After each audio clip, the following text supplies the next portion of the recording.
So ngayon mga ka-Mindtricks, update ko kayo regarding sa latest update, latest future update ni Messenger na baka hindi nyo pa alam at hindi nyo pa ito paano gawin. Ngayon, make sure lang panoorin ang video na ito para malaman nyo paano, ano ang mga advantage at disadvantage nito.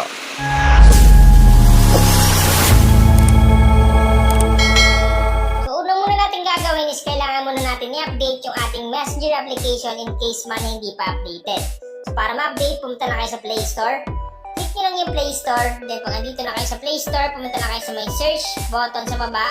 Dito sa may search bar sa taas, i-click nyo lang at i-type nyo lang yung Messenger. So once na ma-type nyo na yung Messenger, automatic lalabas yan. Pag may nakita kayong update katulad dito, i-update nyo lang. Para in case man na may mga bagong features, may mga bagong updates, mga bagong settings, automatic magkakaroon ang inyong Messenger application sa inyong device. At kung mapapansin, naka-beta tester tayo. Okay? Kung gusto nyo maging beta tester yung inyong Messenger, walang problema. Pag may nakita kayo dyan sa baba na join the beta, i-click nyo lang. Para pag may mga bagong updates, may mga bagong settings, may mga bagong features, automatic una kayo magkakaroon ng ganun. Okay? So kung gusto nyo lang mag-join sa beta, i-click nyo lang yung join the beta at automatic magiging you're a beta tester pag na-click nyo yan. Kung gusto nyo lang na, pero kung ayaw nyo mag-join sa beta tester, walang problema. I-update nyo lang basta yung inyong Messenger para magkaroon kayo ng mga latest updates and features. So once na na-update nyo lang inyong Messenger application, i-open lang natin. So click natin itong Messenger application. Automatic, magbubukas yan at mapupunta tayo sa ating Messenger account. Ngayon na nga ba yung sinasabi ko sa inyong latest feature or latest setting ni Messenger ngayong 2025 na baka hindi nyo pa napansin sa inyong Messenger application. So, una natin gagawin para makita yon is i-click lang natin itong menu button or menu bar sa baba. Itong menu, click natin.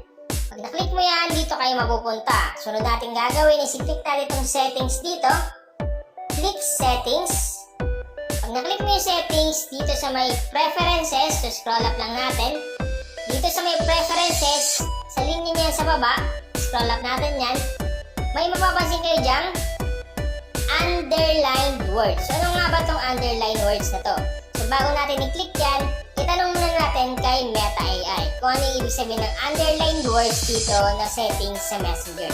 So kung wala pa kayong Meta AI, yung mga past videos ko, andun yung kung paano magkaroon ng Meta AI. So ngayon, i-type natin dito, what is underlined word setting? Ilagay natin dito, what is underlined word setting? So ngayon, send natin siya. At antay natin yung sasabihin ng Meta AI kung anong sagot dito sa what is underlined word setting. Automatic may sagot kagad si Meta AI nakalagay dito. So basahin natin. Underlined words in digital platforms often indicate. So una yung hyperlinks. Clickable text that directs you to another web page setting or resource.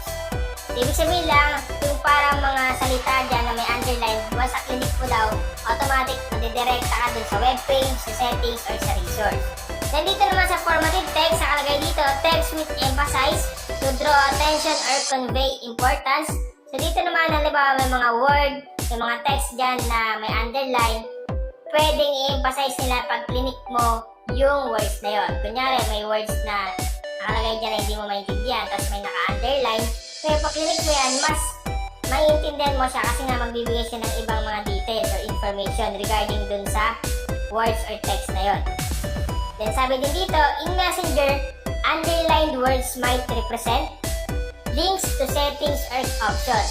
Clickable text that navigates to specific settings or features. So, ibig sabihin na kung nakita ka na underlined words, pag click mo yan, automatic mapupunta ka sa mga specific settings or features or other information na mas maunawaan mo kung ano yung ibig sabihin ng underline words na yun. AI technology na yung Messenger. Ibig sabihin lang, lahat ng mga words na madedetect nila at magkakaroon ng underline, once i-click mo yan, automatic mas may explain sa'yo ng mas maayos at mas maunawaan mo kung ano ibig sabihin ng underline words na yun.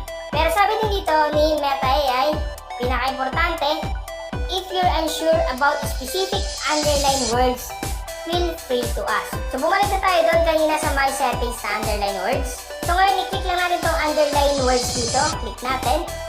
Kung mapapansin nyo mga ka-Mindtech, nakalagay underline words, see underline words. So, naka-activate na yan, naka-auto-activate na yan dito sa akin once na yung nakita ko siya dito. Nakalagay din dito, see underline words in your messages so you can look up more info using Meta AI. Technology on your device selects what words to underline. So, ibig sabihin lang pala, yung underline words dito na makikita natin sa ating messenger, kung ano ba may mga message man ng mga underline words, is automatic pala, madedetect naman yan ng technology dito sa Meta AI kasi nga high-tech na talaga. So napakabangas kasi nga yung technology na mismo yung pipili na mga i-underline words niya dito na mababasa natin sa messenger. Kasi nga may mga words talaga na mahirap intindihin, mahirap explain pag nabasa mo, hindi mo alam kung ano yan. Ngayon, ang ginagawa natin dati is isa-search pa natin siya sa browser. Ngayon is pinabilis na, instant na talaga. Yung advantage ito is talagang mas maunawaan natin at mas magkakaroon tayo ng ideya kung ano nga ba yung ibig sabihin ng mga underline words na hindi natin maintindihan at hindi natin mag-gets pag nabasa natin dito sa Messenger. So sana nakatulong itong vlog ko. Once again, this is Mindtricks TV. Thank you and God bless us all. Kung nakatulong ang video na ito sa iyo, please subscribe and click the notification bell para updated ka sa ating mga bagong tutorial.